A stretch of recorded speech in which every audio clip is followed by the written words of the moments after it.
Franklin Pierce. Franklin Pierce's early life. The early life of the former President Franklin Pierce. He was born on November 23, 1804. Franklin Pierce was born in Hillsborough, New Hampshire. Franklin Pierce's parents were Benjamin Pierce and Anna Kendrick.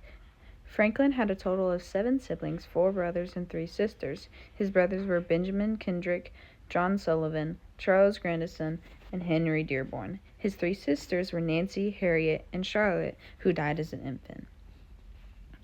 His education, he went to Bowdoin College. He went to this college in Maine. He graduated college as 5th in his class, and after college, Pierce went to Northampton Law School. He studied there from 1826 to 1827. After graduation, Pierce studied law and went into politics. At the age of 24, he was elected into the New Hampshire legislature. After 2 years, he became the Speaker. During the 1830s, he went to Washington, first as a representative and later as the senator. Franklin Pierce married the daughter of the Bowdoin College's president. Jane Means Appleton Pierce met Pierce, and he was instantly infatuated with her. The two didn't marry until Jane was 28 years old. They then later had 3 kids while married. All 3 kids died at young ages.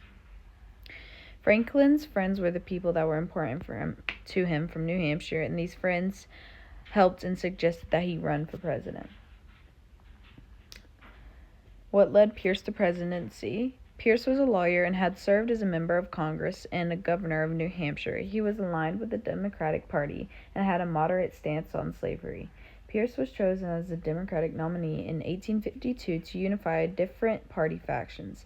The Whig Party and other opposition groups were fragmented, aiding his victory. The national division over slavery created a need for a unifying figure, benefiting Pierce's candidacy.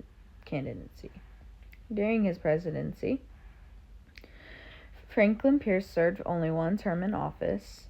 Franklin Pierce was the president for the Democratic Party. His formal qualifications were political experience, state leadership, and military service. His informal qualifications were political connections, moderate stance on slavery, oratory skills, and personal background. Electoral and popular votes. Franklin Pierce received 1,601,274 popular votes. His opponent, Winifred Scott, received 1,386,578 popular votes. In the Electoral College, Pierce won 240 votes to Scott's 42 votes. Important events. The Kansas-Nebraska Act in 1854. This act created the territories of Kansas and Nebraska. The Gadsden Purchase, 1854, the U.S. acquired land from Mexico. Perry Expedition, Japan, 1853 to 1854. Matthew Perry's expedition opened Japan to the U.S. Franklin Pierce's vice president was William R. King. Later, on April 18, 1853, just a few weeks after Pierce took office, Mr. King died. Franklin Pierce's first lady was Jane Pierce. After his presidency, he settled in Concord, New Hampshire. Pierce went back to studying law after his presidency. Franklin Pierce died on October 8, 1869, at the age of 68 due to the cirrhosis of the liver. The legacy of Franklin Pierce's presidency.